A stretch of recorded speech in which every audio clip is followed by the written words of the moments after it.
Welcome, everybody, to another episode of our SoCal First Time Buyer Market Update. My name is Stephen Meade. I'm the managing broker here at Domicile Real Estate for people who love houses, where we are on a mission to help California's renters become homeowners. Last week was a rough week, learning that the California Housing Finance Agency had already run out of money for its Dream for All program. But not all is lost if you are a first-time home buyer. It turns out I might have been wrong. We're going to check out why that is maybe here.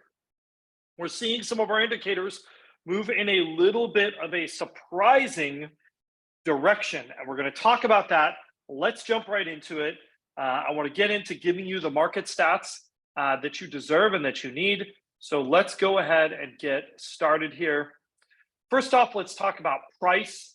Again, as a reminder, I don't think I've said this in a little while, we base our numbers off what's called the first quartile.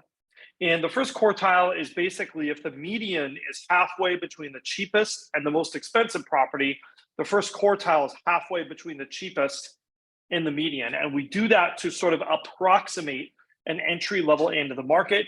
Our statistics are based on Los Angeles and Orange counties. We combine those two, especially since a lot of our clients are in that North Orange County, South LA County area. So there is a lot of crossover. And if you look here, our blue line here is our entry level single family home. What do we see? Actually kind of some decent little increases. You see we kind of really hit a bottom and then kind of bounced back a little bit. You see kind of something similar for our condos here in the red line.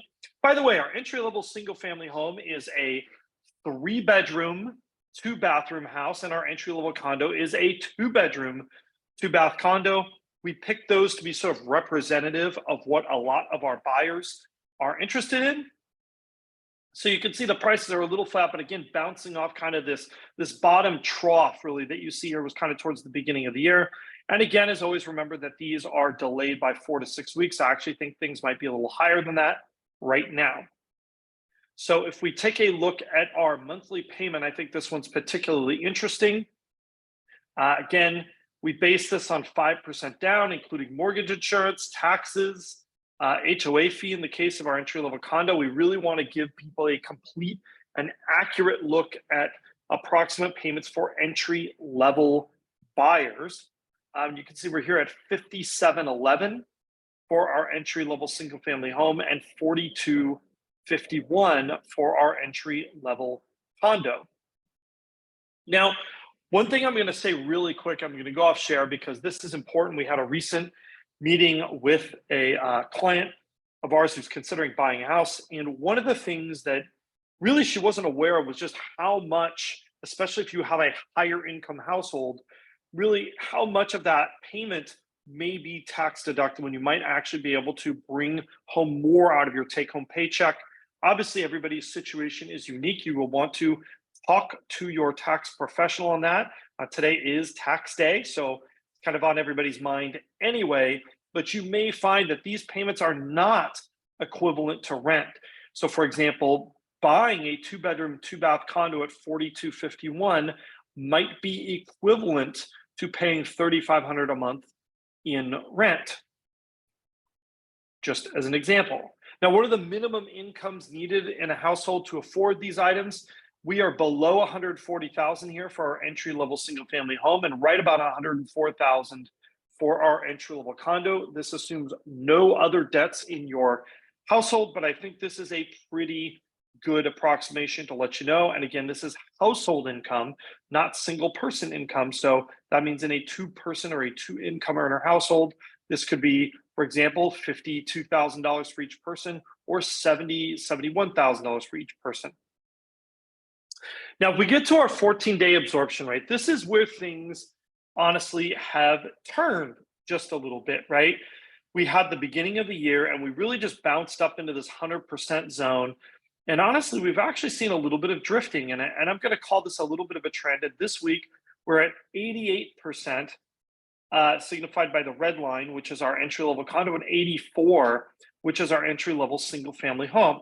So what that means is that ratio, that balance of supply and demand in the last 2 weeks has changed a little bit for both entry-level condos and entry-level single-family homes. I think that is pretty interesting to see if that's going to be a bigger trend. But this is still a very competitive for buyer market. It's just not a hyper competitive market, maybe when it's up here in the 90s or exceeding 100%. And the corollary here is looking at our total inventory, right? So if we look at this, we actually see that for the first time this year, really, inventory has bounced up a little bit. Not a lot. If you look at the shape of this curve over here, at this time last year, look at what inventory was doing. I mean, it was jumping up. So this is still a much weaker year for inventory growth than we were seeing in 2022, but it is a little bit of an increase. And it's making me think that, this year is not going to be great for buyers. I still think that that was the right call. I don't think it's going to be worse than last year in some ways. However, I don't think it's going to be so bad that we just see inventory dwindle all summer and spring long. I think we are seeing some signs of life that, there might be a little bit more in the way of selection. We haven't seen that in our entry-level condos yet. And again, we're still trending at very low inventory levels. I mean, look at where we are versus last year. We are roughly the same, maybe slightly higher than last year. But I mean, for all intents and purposes, this is a very, very low inventory environment that is not changing very quickly. Now, if we look at our 14-day still active percent, that also has risen slightly, right? Both for our entry-level single-family home and our entry-level condo. This means those markets are slightly less competitive. They are still at a level that, again, is looking more like kind of that spring time frame and not like the fall where things were way less competitive. So, we're seeing some signs that things are a little bit better, maybe marginally. And I think if you're a home buyer, obviously if you're a first-time buyer, you want that to continue, right? You want to see that trend continue. I'm not sure it's going to get a lot better for you, but at least it is not getting worse. And if we look here at our week's supply of homes, that tells a similar story, right? We've got a little over 5.5 weeks on entry-level condos and a little under 5 weeks on entry-level single-family homes. That is better than we were at last year, right? Where our relative inventory levels were around 3 weeks. Boy, yikes. But there's a sign of a little bit better. It's not like it was back in the fall when we told everybody to buy houses. We were 11 weeks of inventory, 9 weeks of inventory. Obviously, we are less than half of that right now. But it is showing signs it's not getting worse. This is still a very low inventory environment, but again, it is not getting any worse, which I think is great. If you're a first-time home buyer, it means you have not missed your opportunity. But again, I don't know if this is something that I would sit on the sidelines and wait too long about. I think one of the scary parts, if you're a real estate professional like I am, is that you look at these market conditions and you know that they can change week to week. So I can tell you what's going on right now. I can tell you what happened in the last couple of months, but understand that a big issue with this is that I can't tell you what it's going to be like in a month. I know even less about what it's going to be like in 2 months. And I think that's important to take heart. And I always tell clients who seem to be focused on this idea of magic timing, right? They're either trying to time the market or they're trying to time with when their lease is up on their home. And I will tell you this, 10 years from now, you will be much happier buying the house that met your needs and the property that worked for you that you wanted than you are either A, timing a property you don't like perfectly with a lease ending on an apartment, or getting a great deal on something that you fundamentally do not like.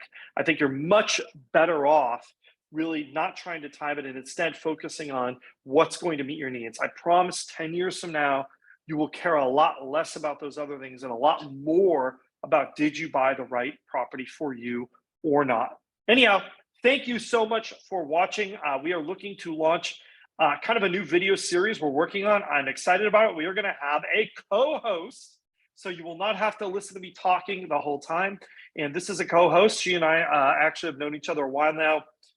We like to argue and fight about things. So I'd imagine it will be entertaining and fun, and you will learn a lot. So definitely look for that coming up.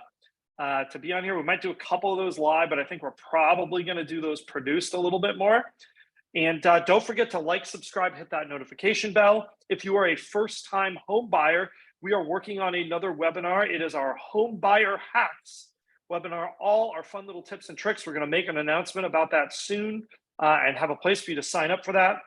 Let's see, I said don't forget to like, subscribe, hit that notification bell. If you are looking to buy your first home or you know someone who should, definitely send them our way here in Southern California. We would love to help them.